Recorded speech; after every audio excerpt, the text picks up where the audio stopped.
Subscribe कीजिए ध्येय IAS channel को और बेल आइकन को दबाइए लेटेस्ट वीडियो सबसे पहले देखने के लिए।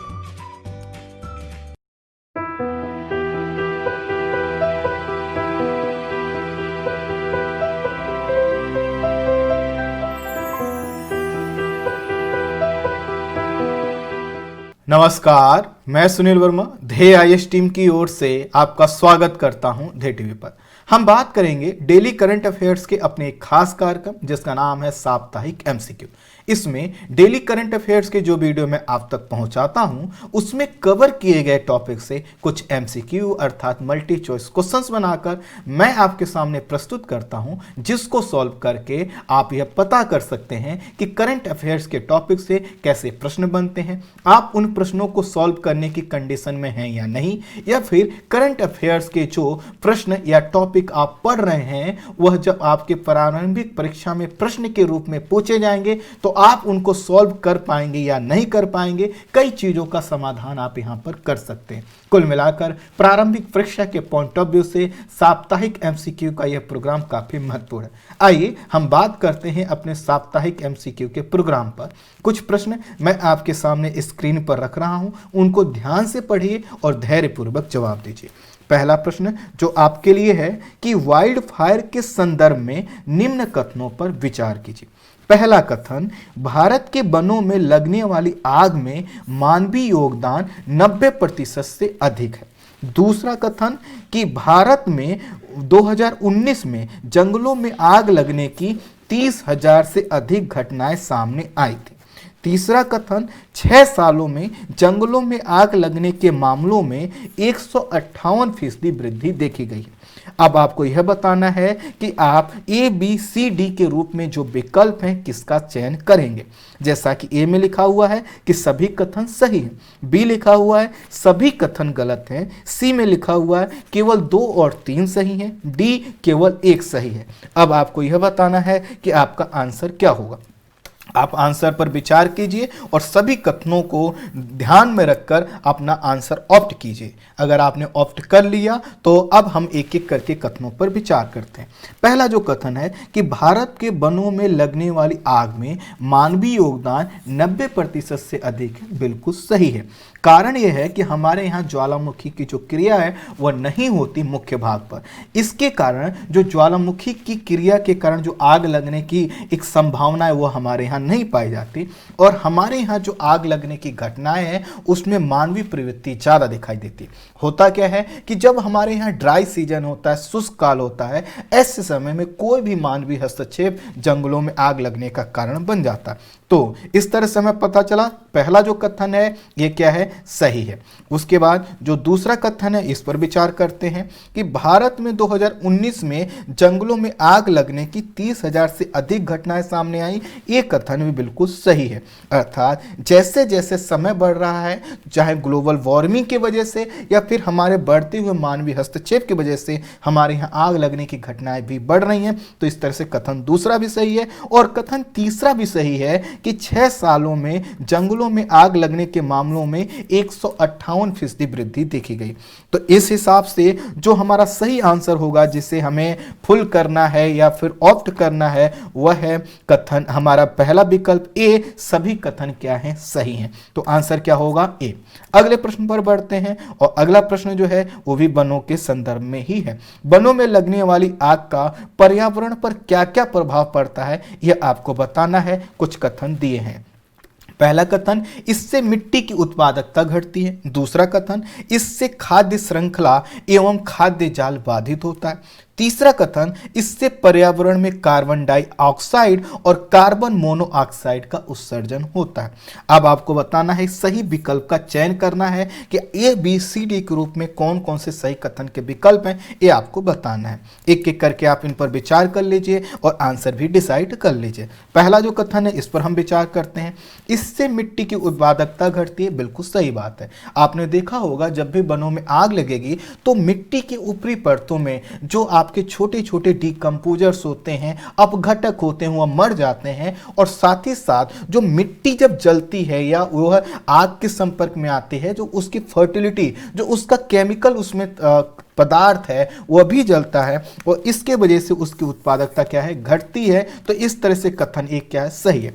दूसरा, इससे खाद्य श्रृंखला और खाद्य जाल बाधित होता है, बिल्कुल सही है। उदाहरण के रूप में जैसे मान लेते हैं यह एक एरिया है, इसमें कुछ जो है कि प्लांट्स थे, इन प्लांट्स पर क्या थे, कुछ एनिमल निर्भर थे और एनिमल में भी शाकाहारी, मांसाहारी और मांसाहारी में भी पहले स्तर का मांसाहारी, दूसरे स्तर का मांसाहारी। तो अब बताइए जब ये प्लांट जल जाएंगे तो इन पर निर्भर जो जीव हैं उनके लिए भी दिक्कत होगा, अर्थात उनके लिए, उन जीवों के लिए प्लांट अब नहीं बचेगा। तो इस तरह से क्या हो रहा है, खाद्य श्रृंखला और खाद्य जाल क्या होता है, बाधित होता है। कथन 2 भी सही है। तीसरा है, इससे पर्यावरण में कार्बन डाइऑक्साइड और कार्बन मोनोऑक्साइड का उत्सर्जन होता है, बिल्कुल सही है।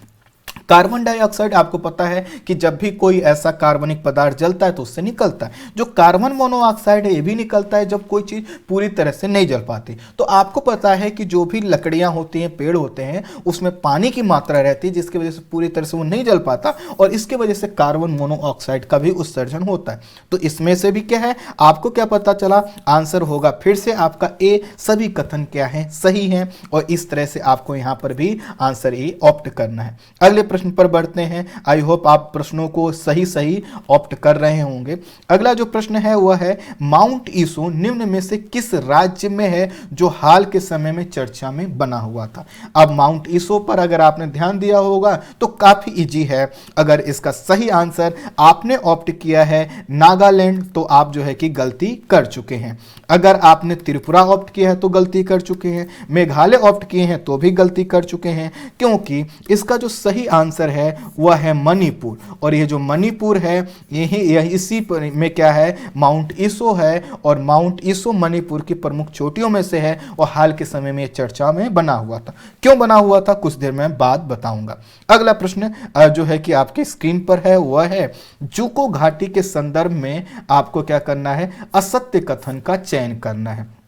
चलिए करते हैं। पहला जो कथन है वह है, यह मणिपुर नागालैंड की सीमा पर स्थित है।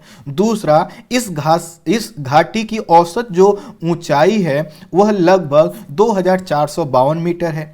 यह घाटी फूलों की विविधता, स्वच्छ नदी धारा और ट्रैकिंग के लिए फेमस है। ये सी विकल्प कहता है। डी विकल्प कहता है यह घाटी अधिक जनघनत्व की वजह से पर्यावरण क्षति का सामना कर रहा है। अब आपको बताना है कि जूको घाटी के संदर्भ में यहाँ पर कौन सा जो है कि मिस्टेक किया गया है। आपके लिए कठिन नहीं होना चाहिए, इसलिए नहीं होना चाहिए क्योंकि इस पर हमने बात की थी। तो इसमें से जो आपका असत्य कथन है वह है आपका असत्य कथन डी, यह घाटी अधिक जनघनत्व की वजह से पर्यावरण क्षति का सामना। यहाँ पे जनघनत्व तो काफी कम है। देखिए ये जो जूको घाटी है, इसी जूको घाटी में क्या है, माउंट ईसो है और ये जूको घाटी अभी क्या है, इसमें आग लगी थी और आग लगने के कारण चर्चा में बनी हुई थी। और ये कहां पर है, ये मणिपुर और नागालैंड की सीमा पर है। तो इस तरह से आपका पहला विकल्प सही हुआ। इस घाटी की जो औसत ऊंचाई है 2452 मीटर है, बिल्कुल सही है। जूको का अर्थ होता है कि ऐसा क्षेत्र जहां पर कुछ उत्पादन नहीं होता। तो यहां पर क्या है, कृषि कार्य वगैरह नहीं होते, लेकिन यहां पर फूलों की डाइवर्सिटी आपको देखने को मिलेगी। यहां पर जो नदियां हैं, चूंकि मानवीय हस्तक्षेप नहीं है, जनघनत्व तो कम है, इसकी वजह से नदियां स्वच्छ हैं। और यह जो क्षेत्र है ट्रेकिंग के लिए जाना जाता है, अर्थात अगर आपको पैदल चढ़ाई करना तो उसके लिए जाना जाता है। तो इस तरह से ए, बी और सी तो विकल्प सही निकले। डी जो है गलत लिखा हुआ है और यही आपका क्या था, आंसर था, क्योंकि आपको चुनना था असत्य कथन। अगला प्रश्न जो आपकी स्क्रीन पर है वह है, पूर्वोत्तर भारत में शुष्क काल अर्थात ड्राई सीजन की अवधि क्या है। विकल्प है आपके पास सितंबर से लेकर दिसंबर तक। बी विकल्प है फरवरी से लेकर मई तक। सी विकल्प है फरवरी से लेकर जून तक और आपके पास डी विकल्प है नवंबर से लेकर फरवरी तक। अब आपको यह बताना है कि पूर्वोत्तर भारत जहां पर सर्वाधिक वर्षा प्राप्त होती है, जहां पर आपने नाम सुने होंगे चाहे मौसिन राम का या फिर चेरापूंजी का, वह क्षेत्र आखिर वहां पर ड्राई सीजन कब आता है आपको बताना है। आई होप आपने डिसाइड कर लिया होगा। तो इसका जो सही आंसर है वह है आपका नवंबर से लेकर फरवरी तक। तो देखिए होता क्या है कि जब ठंडी पड़ती है तो ठंडी में ही वहाँ पे वर्षा नहीं होती, अदरवाइज वहाँ पे समय समय पर वर्षा होती रहती है। कारण यह जो पूर्वोत्तर भारत है यह विषुवत रेखा के करीब में है, बंगाल की खाड़ी के करीब में है, जिसके वजह से वहाँ पर नमी मिल जाती है और नमी के कारण अन्य सभी मौसमों में लगभग वर्षा होती रहती है। लेकिन यह जो समय काल है इसमें काफ़ी कम वर्षा होती है और यही इस क्षेत्र का क्या है, ड्राई सीजन है। आई होप आपने जरूर इसको सही ऑप्ट किया होगा। अगर आपका जो है कि मानसून के टॉपिक पर अच्छी पकड़ होगी तो आपने जरूर सही किया होगा।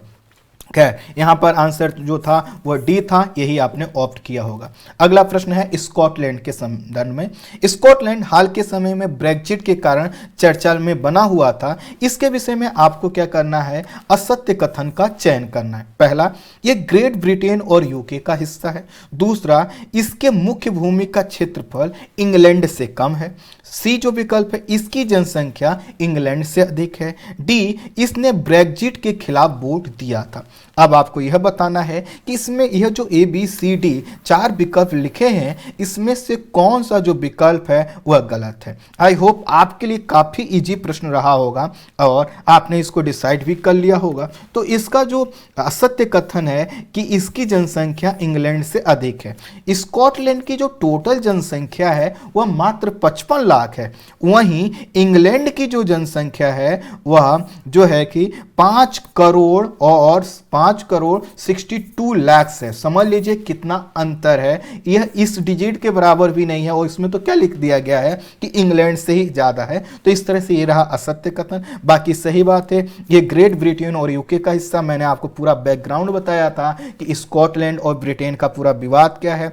साथ ही साथ इसके मुख्य भूमि का जो क्षेत्रफल है इंग्लैंड से कम है, सही बात है, और इंग्लैंड से क्षेत्रफल में भी कम है, जनसंख्या में भी कम है। और इसने ब्रेक्जिट के खिलाफ वोट दिया था, अर्थात इसने कहा था कि यह यूरोपीय यूनियन का सदस्य रहना चाहता। असत्य कथन हमें चुनना था, सी हमने चुन लिया। अगला प्रश्न जो हमारे सामने है कि जूलियन असांजे का केस इस समय चर्चा में बना हुआ था। जूलियन असांजे ने लंदन में किस देश की असेंबली में शरण लिया था, यह आपको बताना है। ऑप्शन है आपके पास क्यूबा, इक्वाडोर, वेनेजुएला और रूस। तो आपने आंसर डिसाइड कर लिया होगा। इसका जो सही आंसर है वह बी, इक्वाडोर। आपको हमने बताया था कि जब वह जूलियन असांजे के ऊपर जब केस चल रहा था तो स्वीडन में वह जो है कि लंदन में आ गए थे। फिर उनको लगा कि इनको जेल हो जाएगी और इनके ऊपर बलात्कार का आरोप था, उसमें फैसला इनके खिलाफ आया। तो ये इक्वाडोर की एम्बेसी से इन्होंने अपील की कि आप हमें शरण दे दीजिए और ये उसमें चले गए। कुछ साल तक यहाँ पर रहे और उसके बाद फिर जो है कि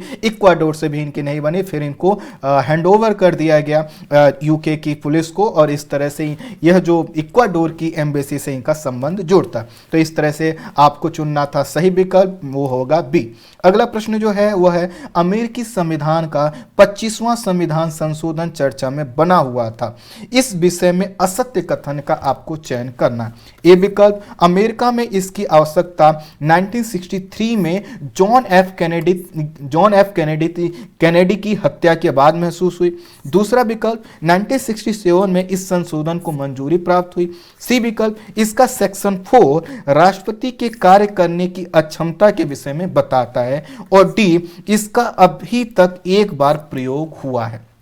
अब आपको यह बताना है कि इसमें से कौन सा कथन असत्य है। ज़्यादा जो है कि ये टफ प्रश्न नहीं है क्योंकि 25वां संविधान संशोधन अभी भी चर्चा में बना हुआ है। मैंने आपको पूरा घटनाक्रम बताया था, क्या हुआ, कैसे हुआ वहाँ पर और कैसे 25वें संविधान संशोधन की आवश्यकता महसूस हुई। तो एक एक करके कथनों पर विचार करें, उससे पहले जो सही आंसर है उसको ऑप्ट कर लेते हैं। वो है अभी तक इसका एक बार प्रयोग हुआ, एक भी बार प्रयोग नहीं हुआ। अगर डोनाल्ड ट्रंप के ऊपर यह लगता है, जिसकी संभावना हालांकि कम है, डोनाल्ड ट्रंप अब बैकफुट पर आते हुए दिखाई दे रहे हैं, तो इस तरह से यहां इसका एक भी बार प्रयोग नहीं हुआ। अगर होगा डोनाल्ड ट्रंप के ऊपर तो पहली बार होगा। तो बाकी ए बी सी जो विकल्प हैं सही है और सही बात है। 1963 में जब जॉन एफ कैनेडी की यहां पे हत्या हो गई तो उससे पहले तो सोचा ही नहीं गया था क्या होगा और पता चला कि जो उपराष्ट्रपति वो भी घायल हैं। तो उसी के बाद यह महसूस किया गया कि राष्ट्रपति किसी भी कंडीशन में अगर अपने कार्य को करने में असमर्थ है तो ऐसे कंडीशन के लिए क्या किया जाए, 25वें संविधान संशोधन का प्रावधान किया गया था।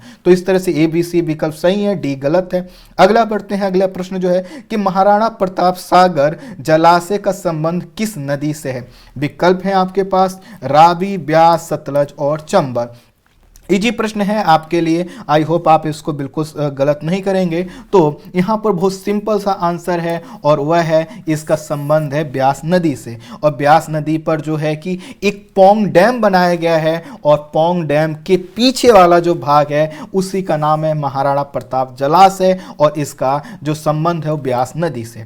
अगला प्रश्न पोंग डैम से ही है इसलिए ज़्यादा व्याख्या मैं नहीं कर रहा हूँ। तो अगला प्रश्न देखिए क्या है कि पोंग डैम जलाशय के संबंध में निम्न कथनों पर आपको विचार करना। पहला कथन, ये हिमाचल प्रदेश में। दूसरा कथन, यह बार हेडेड गीज के लिए प्रसिद्ध है, एक प्रकार का पक्षी है। तीसरा, यहाँ हर साल साइबेरियन पक्षी आते हैं। अब आपके पास ABCD विकल्प है। अब आपको बताना है क्या सभी कथन सत्य हैं, केवल 1 और 3 सत्य है, 1 और 2 सत्य है, केवल 1 सत्य है। आपको बताना है पोंग डैम जलाशय के संदर्भ में। इजी प्रश्न है लेकिन अच्छा प्रश्न है। अगर ऐसे प्रश्न हम गलत करते हैं तो मान लीजिए कि हमने पूरी तैयारी कर ली है कि अब हमें पेपर से क्या होना है, बाहर होना है। आई होप आपने एक गलती नहीं की होगी। तो देखिए एक एक करके बात करें तो ये हिमाचल प्रदेश में है, बिल्कुल सही है। और ये बार हेडेड गीज गूज के लिए क्या है, प्रसिद्ध है। गीज भी बोल लीजिए, गूज भी बोल लेते हैं। तो यह एक पक्षी है, इसके लिए प्रसिद्ध है, बिल्कुल सही बात है। और यहाँ पर हर साल लाखों जो है कि साइबेरियन पक्षी आते हैं। और आपको याद हो तो पोंग डैम जलाशय ही वो पहला स्थान है जहां पर जो है कि पक्षियों की मौत देखी गई थी और उसके बाद से बर्ड फ्लू की घटनाएं तेजी से सामने आ रही हैं। तो इस तरह से तीनों जो कथन है सत्य हैं। तो हमारा जो आंसर होगा कि सभी कथन क्या है, सत्य हैं। अगले प्रश्न पर बढ़ते हैं और वह है H5N8 स्ट्रेन किस बीमारी का रूप है, यह आपको बताना है। और विकल्प है कोरोना का, दूसरा है बर्ड फ्लू का, तीसरा है खसरा का, डी है स्वाइन फ्लू का। इजी प्रश्न है लेकिन अच्छा है।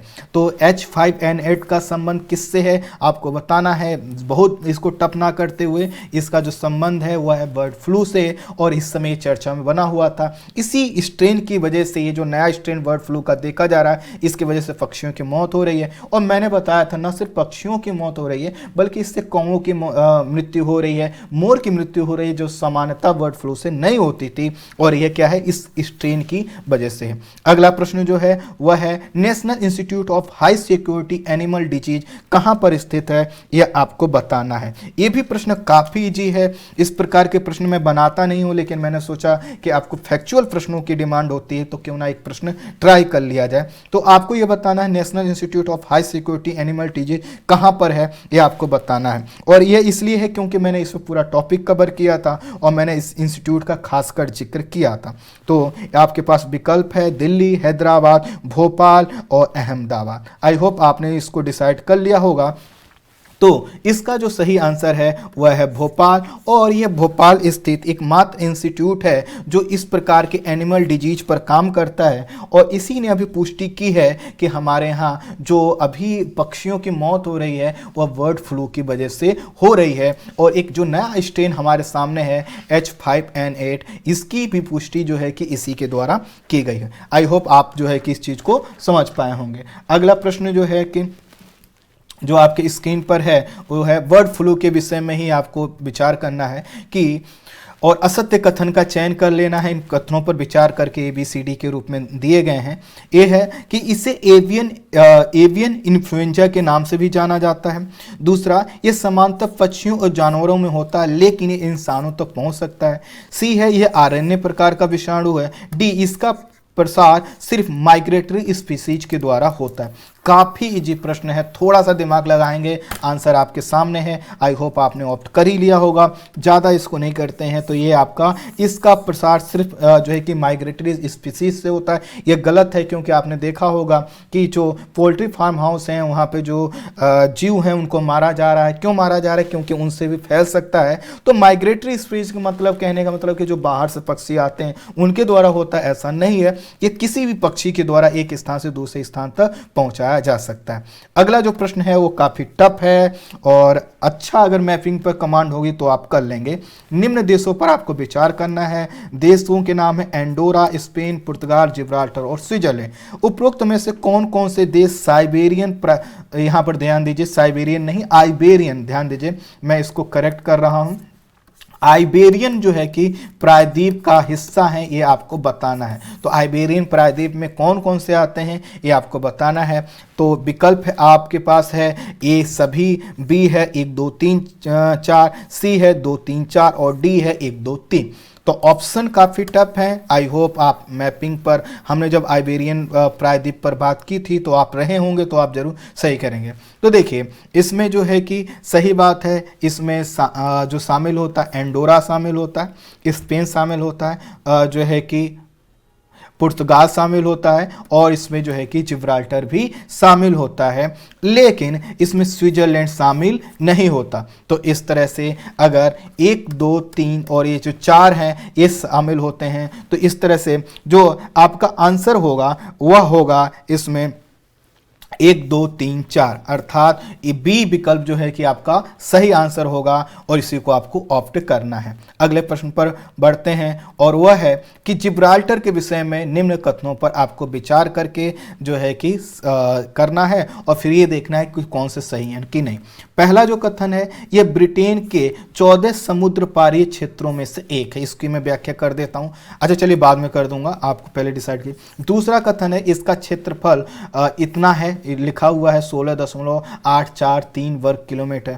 तीसरा, यह भूमध्य सागर के प्रवेश द्वार पर स्थित है। तो अब आपको बताना है कि आखिर असत्य कथन का विकल्प का आपको चयन करना है। असत्य कथन का ध्यान दीजिए।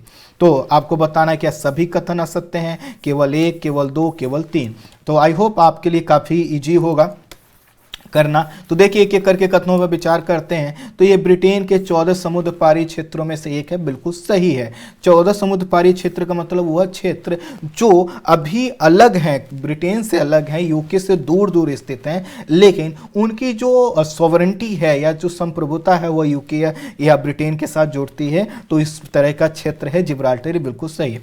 इसका जो क्षेत्रफल लिखा हुआ है ना, इतना नहीं है। दरअसल इसमें क्या किया गया है, इसका जो क्षेत्रफल है वो 6.843 वर्ग किलोमीटर है और इसमें 1 जोड़ दिया गया है। तो इस तरह से गलत है और यह भूमध्य सागर के प्रवेश द्वार पर है, मैंने आपको बताया था। इसी के नाम पर तो जिब्राल्टर जल संधि का नाम पड़ा हुआ है। तो इसमें क्या पता चला कि कथन जो है कि केवल 2 क्या है, हमको असत्य कथन का चयन करना है। तो आंसर क्या होगा सी, क्योंकि जो दूसरा है यही क्या है गलत है, बाकी जो है कि ठीक। अगला प्रश्न जो है कि वह है सेंजन क्षेत्र या सेंजन एरिया का संबंध निम्न में से किससे है, ये आपको बताना है। पहला है कि भारत चीन सीमा से, दूसरा है भारत बांग्लादेश से, तीसरा है चीन म्यांमार से, डी है यूरोपीय यूनियन से। अब आपको बताना है कि जो सेंजन क्षेत्र का संबंध निम्न में से किससे है। और आई होप आपने इसको जो है कि बहुत ईजी प्रश्न है ना, थोड़ा सा अगर आप समझ पा रहे होंगे तो आपने कर ही लिया होगा। जिब्राल्टर को क्या किया गया है, सेंजन क्षेत्र में शामिल किया गया है और यह इसका संबंध क्या है, यूरोपीय यूनियन से है। यूरोपीय यूनियन का मतलब है कि इसमें वह देश हैं, सेंजन क्षेत्र में उन देशों को रखा गया है जो यूरोपीय यूनियन प्लस जो बाहर के भी देश, जो यूरोपीय यूनियन बाहर से भी देश हैं, उनका संबंध क्या होता है कि ये जो क्षेत्र है यह यूरोपीय यूनियन के जो देश हैं उन्हीं का एक क्षेत्र है। और जब किसी भी देश को यह कह दिया जाता है कि वो सेंजन क्षेत्र में है तो उसमें मुक्त आवागमन सुनिश्चित हो जाता है। जैसा कि जिब्राल्टर अब यूरोपीय यूनियन का तो भाग नहीं रहा क्योंकि यूके भी बाहर हो गया, लेकिन जिब्राल्टर को कह दिया गया है कि वो सेंजन क्षेत्र में रहेगा। इसका मतलब कि जो यूरोपीय यूनियन या फिर जो देश सेंजन क्षेत्र में है उनसे आने वाले लोग जब इसमें आएंगे तो उनको किसी तरह की रोक टोक नहीं की जाएगी। एक अपने जो है कि डॉक्यूमेंट्स, एक किसी भी वैलिड आईडी के माध्यम से वो आवागमन कर सकते हैं। तो इसमें जो सबसे सटीक होगा वो यूरोपीय यूनियन होगा। ध्यान दीजिएगा कि सेंजन क्षेत्र का मतलब यूरोपीय यूनियन ही नहीं है, अर्थात इसमें ऐसे भी देश शामिल हैं जो कि कहां से, जो यूरोपीय यूनियन का हिस्सा नहीं है, लेकिन वह सभी देश अधिकांश कहां के, यूरोप के हैं। तो इस तरह से जो आपको सबसे सुटेबल आंसर मिलेगा वह है डी है। आई होप आप इसको ही ऑप्ट किए होंगे। अब अगला जो प्रश्न है, कतर हाल के समय में चर्चा में बना हुआ था, इसके विषय में आपको असत्य कथन का चयन करना। पहला, कतर की सीमा सऊदी अरब, यहाँ पर अरब छूट गया, ध्यान दीजिएगा, सऊदी अरब और ओमान, ध्यान दीजिएगा ये अरब जो यहाँ पे आना था ना, सऊदी अरब एवं ओमान से लगती है। दूसरा कथन है यहाँ वर्ष 2022 में फुटबॉल वर्ल्ड कप का आयोजन होगा। तीसरा, यह एलएनजी अर्थात लिक्विफाइड नेचुरल गैस का सबसे बड़ा निर्यातक है। अब आपको क्या करना है, असत्य कथन का चयन करना है, बताना है कि केवल एक असत्य है जो बी ए विकल्प में, बी केवल 2, केवल 3, डी 1 और 3, ये भी विकल्प है आपके पास। तो अब आपको बताना है कि इसमें से जो असत्य कथन है वो कौन सा है। एक एक करके कथनों पर विचार करें तो हमें पता चलेगा कि कतर की जो सीमा है वह ओमान के साथ नहीं लगती। तो इस तरह से क्या हो गया, यह गलत स्टेट में सऊदी अरब से लगती है और बाकी उसके पूरब में देखेंगे तो गल्फ ऑफ पर्सिया या जो है कि फारस की खाड़ी आपको दिखाई देगी। ईरान इसके सामने है लेकिन सीमा बाउंड्री नहीं। यहाँ वर्ष 2022 में जो है कि फुटबॉल वर्ल्ड कप का आयोजन होगा, बिल्कुल सही है। एलएनजी का सबसे बड़ा निर्यातक है। तो इस तरह से हमें पता चला कि इसका जो पहला कथन है यही क्या है, असत्य है। तो इस तरह से हमें चुनना था असत्य कथन। तो हमारा आंसर होगा केवल 1। ठीक है, अगले प्रश्न पर बढ़ते हैं। और अगला जो प्रश्न है, the south parts north Dome field क्षेत्र का संबंध निम्न में से किस खनिज से है। यह क्षेत्र अभी चर्चा में बना हुआ था, मैंने इस पर काफ़ी डिटेल में आपसे बात की थी। तो पहला जो विकल्प है यह है कोयला, दूसरा यूरेनियम, तीसरा प्राकृतिक गैस और चौथा है लिथियम। तो आपको डिसाइड करना है किससे है। तो आई होप आपने डिसाइड कर लिया होगा, आंसर सिर्फ ऑप्ट किया होगा सी, प्राकृतिक गैस। दरअसल ये क्या है कि मैंने आपको बताया था कतर और ईरान की बाउंड्री पर यह एक एरिया है जहां से नेचुरल गैस निकलता है और इसी के कारण कतर प्रयास करता है ईरान के साथ उसके संबंध खराब ना हो। लेकिन चूंकि वहां पर रहने वाले जो अन्य देश हैं उनको ये बात अच्छी नहीं लगती है और वह कहते हैं कतर से कि तुम ईरान से अपने संबंध खराब कर लो। वह नहीं करता, इसी के कारण कतर पर प्रतिबंध लगाया गया था और उस प्रतिबंध में इस एरिया का सबसे बड़ा योगदान था, मैंने आपसे जिक्र भी किया था। इस प्रकार के प्रश्न आपसे पूछे जाते रहे। अगला प्रश्न है टीएफआर के विषय में निम्न कथनों पर आपको विचार करना है। पहला कथन, इसका संबंध एक महिला द्वारा अपने प्रजनन जीवन में दिए गए जीवित बच्चों के जन्म से है, जीवित जन्म से है। दूसरा एक कथन है, दूसरा इसका कारण बताएं, टीएफआर अधिक होने पर जनसंख्या विस्फोट की स्थिति उत्पन्न होती। सही कोड का चयन करना है। तो देखिए ए विकल्प क्या लिखा है, कथन और कारण दोनों सही हैं और कारण क्या करता है, कथन की व्याख्या करता है। बी के विकल्प कथन और कारण दोनों सही हैं लेकिन कारण कथन की व्याख्या नहीं करता है। सी है केवल कथन सही है, डी है केवल कारण सही है। अब आपको बताना है, बहुत अच्छा कॉन्सेप्चुअल प्रश्न है। तो एक एक करके अगर हम विचार कर लें तो टीएफआर का मतलब क्या होता है कि एक महिला अपने जीवन काल में कितने बच्चों को जन्म दे रहे हैं। जैसे मान लेते हैं अगर 2 बच्चों को जन्म देती हैं तो वह अपने और अपने पति को रिप्लेस करेंगी, तो इसको बोलते हैं टोटल फर्टिलिटी रेट। और यह क्या है, एक तरह की रिप्लेसमेंट रेट भी होती है। जब जन्म दर, जैसे कि हमने कहा अगर टीएफआर ज्यादा हो, मतलब एक महिला अगर अधिक बच्चों को जन्म दे तो इससे क्या होगा, जनसंख्या विस्फोट की स्थिति उत्पन्न होगी। अगर एक महिला बच्चों को जन्म ना दें या कम जन्म दें तो संख्या में कमी होगी। तो इस तरह से कथन सही है और कथन क्या करता है, कारण, ये कथन की व्याख्या कारण करता है। इसमें लिखा है कि टीएफआर अधिक होगा, जनसंख्या विस्फोट की स्थिति क्या होगी, उत्पन्न होगी। देखिए क्या लिखा है कि ये टीएफआर का मतलब क्या है कि प्रजनन जीवन में वो कितने बच्चों को जन्म देते हैं। कम जन्म देने का मतलब जनसंख्या कम होना, अधिक देने का मतलब ज्यादा होना और उसकी वजह से जनसंख्या क्या होगी, विस्फोट होगी। तो आंसर होगा हमारा ए, कथन और कारण दोनों सही है और कथन जो है कि कारण की व्याख्या करता है। आज के वीडियो में इतने ही प्रश्न। Thank you so much.